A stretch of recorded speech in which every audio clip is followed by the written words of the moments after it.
Desde a crise do Covid-19, o mundo não tem dado trégua. A gente tem vários problemas que impactam na nossa economia, desde guerras, princípios de guerras, ameaças de guerras, lockdowns e também outros problemas. Mas agora essa crise bancária pode tornar o mundo um novo 2008? Meu nome é Ricardo, faço parte do Lariat e hoje eu estou aqui para nós falarmos bastante do caso do Silicon Valley Bank, que foi um problema que apareceu aí no mercado e nós precisamos entender esse caso até para saber o quanto isso pode afetar você no seu dia a dia. Então, bora pro vídeo de hoje que ele tá bastante detalhado.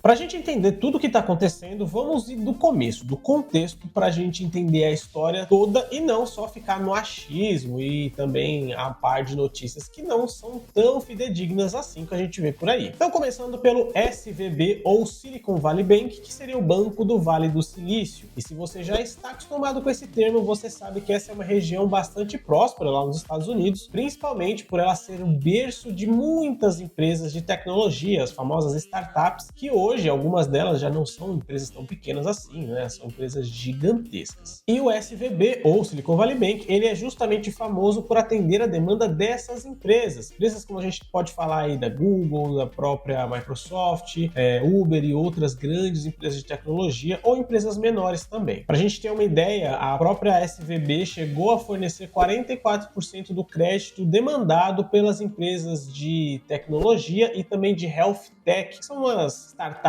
de tecnologia voltado para a área médica, que lá nos Estados Unidos é mais comum do que aqui no Brasil. Mas, em todo caso, eles tinham quase metade desse mercado, ou atendiam a metade dessa demanda. Além disso, eles também não tinham a operação limitada aos Estados Unidos. Eles operavam além da terra do Tio Sam, no Canadá, na China, Alemanha, Índia, Dinamarca, Israel, Reino Unido e Suécia. E além de estar tão espalhado aí mundo afora, eles também estavam entre os 20 maiores bancos dos Estados Unidos. O mercado de lá é um pouco diferente. Aqui no Brasil nós temos poucos bancos, mas lá eles têm uma diversidade bem maior e ele estava entre os grandes. E aqui a gente já começa a traçar algumas características. Então ele era um banco grande e também era um banco exposto com basicamente uma carteira direcionada a clientes que trabalham com tecnologia. Eles estavam bem ligados com esse tipo de empresa, o que coloca eles numa faixa de risco um pouco mais elevada. Empresas de tecnologia, elas por definição acabam sendo empresas mais alavancadas, principalmente no começo. Elas usam muito do capital externo para iniciar e manter as suas operações durante um longo período de tempo. E isso acontece porque essas empresas estão no jogo do longo prazo. Eles não estão abrindo uma loja para daqui a 2 anos estar rendendo lucro. Eles estão criando mercados novos, criando tecnologias que vão ser disruptivas e muitas vezes mudar a forma como nós interagimos com o mundo, e a partir disso eles pretendem manter esse mercado, expandi-lo para que lá na frente, lá para os 10, 15, às vezes 20 anos, essa empresa seja sólida e aí sim traga resultados reais para os seus acionistas. Então aqui a gente já entende que o mercado de tecnologia depende um pouco do bom humor do mercado financeiro e da economia como um todo, porque eles dependem dessa taxa de juros mais baixa para que eles consigam se alavancar e angariar dinheiro no mercado de forma mais fácil, seja através de empréstimos bancários, debêntures ou o que quer que seja. Beleza, agora a gente já entendeu quem é o Silicon Valley Bank, para quem ele trabalha, do que ele se alimenta. Agora vamos entender o que é que aconteceu para um banco desse tamanho simplesmente quebrar. E aqui a gente vai ter que colocar alguns fatores que vão ser determinantes para acontecer isso, alguns inclusive um pouco externos ao próprio banco, e a gente começa entendendo que a taxa de juros foi o fator determinante. E ele não foi um fator determinante apenas para o problema na Silicon Valley Bank, ele também foi um problema para um outro banco que também quebrou lá nos Estados Unidos, mas dessa vez um banco um pouco menor, que é o Silvergate. Dando só um pouco de contexto, não fugindo muito do tema, o Silvergate ele é um banco também lá nos Estados Unidos, mas ele tem o seu mercado focado para criptoativos, Bitcoin, Ethereum e toda essa família aí. E eles estavam tendo prejuízos na casa dos bilhões nos últimos trimestres e já tinham anunciado que iam demitir 40% da sua força de trabalho. Por conta de lucratividade e outros problemas, o Silvergate começou a ter problemas com a sua liquidez. Isso gerou um certo burburinho, as pessoas começaram a querer sacar os valores de dentro do banco. O banco teve que fazer algumas manobras para tentar converter isso, acabou gerando prejuízos e no final das contas ele foi à falência. E isso aconteceu alguns dias antes do que aconteceu no Silicon Valley Bank, o que é claro que deixa todo mundo um pouco mais nervoso na hora de tomar decisões ao ouvir notícias sobre um novo banco quebrando. E uma vez que esses dois bancos eles chegaram na parte onde muitas pessoas precisavam sacar ou queriam sacar os valores com eles e eles iam ter problemas com essa liquidez, eles tomaram a mesma iniciativa, que foi a venda dos seus títulos públicos ou títulos de renda fixa, se a gente for olhar aqui comparando com o mercado brasileiro. Mas a grande questão é que esses títulos eram títulos de longo prazo, ou seja, eles tinham uma taxa de juros quando eles foram contratados e deveriam render esse dinheiro até o final da vigência. Mas, quando você vende o seu título público antes, tem umas questões aí. A diferença entre o momento em que eles fizeram a contratação desses títulos públicos para a taxa de juros atual, que cresceu absurdamente lá nos Estados Unidos, eles sofreram do que a gente chama de marcação a mercado. E para a gente entender um pouco a dinâmica da marcação a mercado de uma forma mais rápida e mais simples, vou pedir a ajuda do nosso editor aqui para colocar umas coisinhas na tela para eu exemplificar para vocês. Então vamos imaginar que você tem ali valores investidos em títulos de renda fixa, aproximadamente no valor de R$38 mil, e você vai deixar esse valor rendendo durante 10 anos a uma taxa de juros de 10% ao ano. No final do vencimento, seu rendimento total em cima desse valor vai ser de R$100 mil.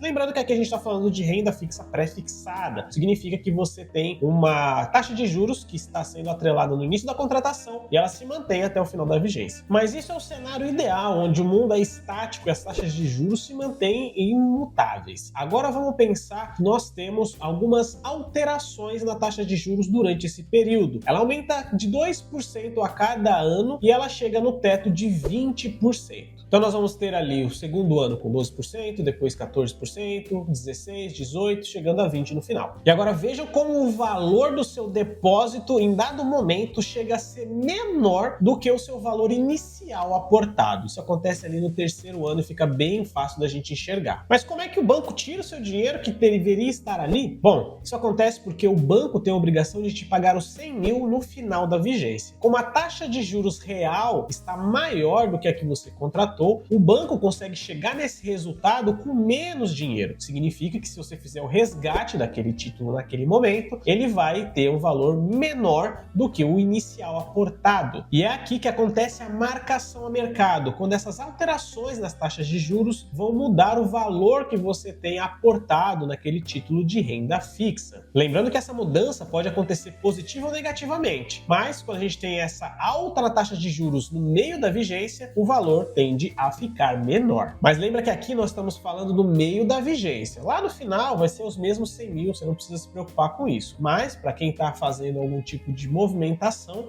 tem que ficar atento. E essa marcação a mercado aconteceu em ambos os casos, tanto no Silvergate como no Silicon Valley Bank. E isso aconteceu porque eles precisavam honrar os saques dos seus clientes que estavam acontecendo. As pessoas estavam querendo retirar o seu capital de risco desses bancos por conta desses problemas que estavam acontecendo. E outra questão bastante importante está relacionado ao próprio risco do mercado de tecnologia. Nós comentamos que as suas operações elas são mais arriscadas pelo modo como eles operam dentro do mercado, mas também existem outros problemas atualmente, porque essas empresas estão tendo alguns reveses lá no mercado. Se você acompanha com a gente as notícias que nós trazemos aqui todo domingo, inclusive se você gosta desse tipo de conteúdo, se inscreve nesse canal aqui e compartilha a informação com quem você acha relevante, porque a gente traz esse tipo de vídeo toda semana. Mas, se você já é uma das pessoas que nos acompanha, você já deve ter visto nós comentando aqui sobre o mercado de tecnologia atualmente. Demissões em massa, problemas com lucratividade e vários outros fatores que estão forçando com que essas empresas estejam cada vez mais utilizando do seu dinheiro, do seu caixa e não utilizando o financiamento externo, ou seja,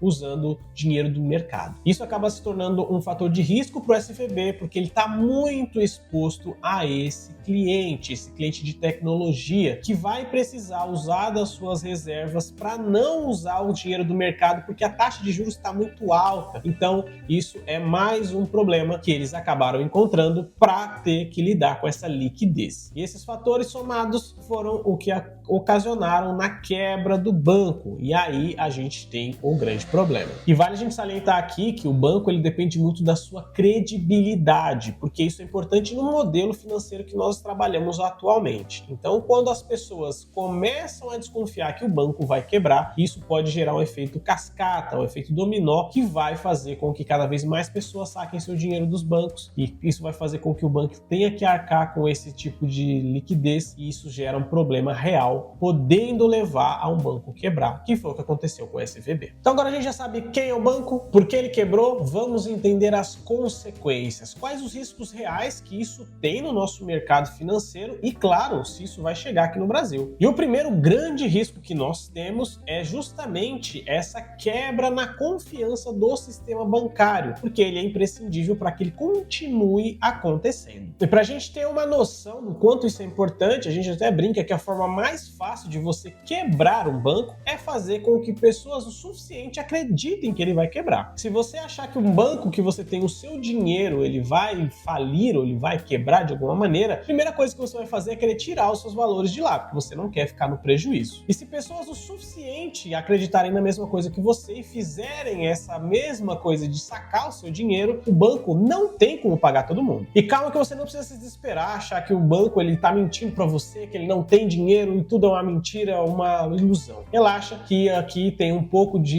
ideia econômica também de como a coisa funciona. E os bancos eles seguem um modelo que é o índice de Basileia para que eles possam manter essa liquidez. Para você ter uma ideia, o índice Basileia do Brasil é voltado em 11, apesar de que praticamente todos os bancos trabalham numa proporção maior que isso. E o que seria esse índice exatamente? Imagina que você está com o índice 11 como é aqui no Brasil. Significa que para cada R$100 que o banco trabalha, ele mantém em reserva R$11 para garantir a sua liquidez. Significa que os outros 89 não existem? Na verdade não é bem assim. Significa que o banco espera receber esses outros 89 de juros ou outras aplicações financeiras. Então ele não tem esse dinheiro diretamente, mas ele espera receber isso de alguma outra maneira. Então isso é um dos riscos que está vinculado a qualquer banco hoje em dia. No caso do Silicon Valley Bank, ele poderia causar um problema generalizado por ser um banco tão grande e outras instituições bancárias também terem ativos dentro dele. Mas o próprio presidente dos Estados Unidos, ele fez um pronunciamento justamente para evitar que isso acontecesse. No seu pronunciamento, John Biden reforçou a segurança do sistema bancário americano e disse que o governo ou o FDIC, que é algo parecido com o nosso Fundo Garantidor de Crédito aqui no Brasil, iria arcar com esse prejuízo, entre aspas, claro, liquidando os ativos do banco e pagando para as pessoas que tinham dinheiro ou valores depositados naquela instituição. E eu comentei aqui que o FDIC é um órgão parecido com o nosso FGC aqui do Brasil, mas a grande diferença entre eles é que lá nos Estados Unidos o FDIC é um órgão federal, significa que ele é parte do próprio governo, do estado. E ele tem uma política bem parecida com aqui no Brasil, até em valores ele é bem igual, é de 250 mil, apenas são dólares lá, né, de retorno para quem tem dinheiro em alguma instituição que venha a quebrar ou tem algum problema de liquidez. Mas nesse caso específico, o governo americano falou que vai exceder esses resgates, ou seja, pagar além dos 250 mil, para que realmente não haja prejuízo para quem estava com o dinheiro naquele banco. Então, beleza, o que aconteceu foi que deu problema, o pessoal segurou a onda, não quebrou todos os bancos em cascata e seguraram o rojão. Mas e aqui no nosso Brasil? Quais os riscos que nós temos aqui diretamente? O Nubank vai quebrar? E pessoal, aqui é muito importante a gente se ater a algo realmente importante, que é você estar ligado em quais são as suas fontes. Eu vi uma notícia que falava a respeito do influenciador que estava falando para que as pessoas sacassem o dinheiro que eles tinham no Nubank. E isso é perigosíssimo. Primeiro que ele falava ali que o Nubank ele tinha vários valores que estavam no SVB, o que não é verdade. O próprio Nubank deu uma declaração a respeito disso. O Banco Inter também falou sobre, e outros bancos digitais acabaram seguindo a mesma ideia. Mas no caso do Nubank, que foi o que eu vi nessa notícia, eles não tinham valores atrelados ao Silicon Valley Bank. Ou seja, eles não estariam com valores retidos, nem mesmo nesse período onde o FDIC iria pagar o pessoal ali, para que eles pudessem arcar com a sua própria liquidez. Mas isso é o que de fato aconteceu. Então teve esse burburinho e algumas pessoas elas acabaram espalhando essa notícia. E é aqui que fica o meu aviso. Soltar notícias falsas a respeito desse tipo de assunto pode se categorizar como crime contra o sistema financeiro. E isso aí é uma coisa bastante séria. Em especial é algo que eu tenho bastante cuidado aqui, porque nós temos uma responsabilidade sobre o que nós estamos falando. Imagina se é um grande influenciador ou algum tipo de veículo um pouco maior que começa a vincular esse tipo de notícia por aí. Você poderia causar um efeito manada nas pessoas, que elas fossem sacar o seu dinheiro desesperadamente do banco, e aí sim o banco teria um risco real de quebrar. Então pode ficar sossegado que o Nubank ou outros bancos digitais aqui no Brasil, eles já se pronunciaram falando que eles não têm nenhuma relação com o Silicon Valley Bank, e também a crise por conta desse problema não se espalhou mundo afora, apesar de que a gente tem aí algumas notícias de outros bancos tendo prejuízos, mas chegar no ponto onde chegou o SVB ainda está um pouco distante. E se você gosta de ficar informado sobre o mercado financeiro, economia e outros assuntos similares e não quer ficar a par pelo seu tio do Zap que manda alguma informação de fontes duvidosas, entra no link da nossa descrição, vai ter um grupo onde nós passamos para vocês algumas informações a respeito do mercado financeiro, falar um pouquinho de abertura de mercado e por aí vai. E lá a gente não vai ficar enchendo o seu saco com um monte de groselha, a gente só vai mandar o que for realmente relevante e, claro, a gente faz uma curadoria interna aqui para entender o que está acontecendo, fazer alguns breves comentários. Então, entra aqui que você vai ficar mais informado ou manda uma mensagem para a gente que a gente bate um papo também. E essa semana eu trouxe muita informação a respeito desse caso específico, porque ele foi uma pauta muito forte no mercado e tinha muitos dos nossos clientes também preocupados com os desmembramentos do que poderia acontecer a partir desse caso do SVB. E se você teve alguma outra notícia que você achou relevante e a gente acabou não comentando por aqui, manda pra gente nos comentários e nós podemos conversar um pouco mais sobre o assunto. Claro, se você tem algum amigo preocupado, também manda esse vídeo para ele entender o que está acontecendo. Eu vou ficando por aqui, uma boa semana para vocês e até a próxima.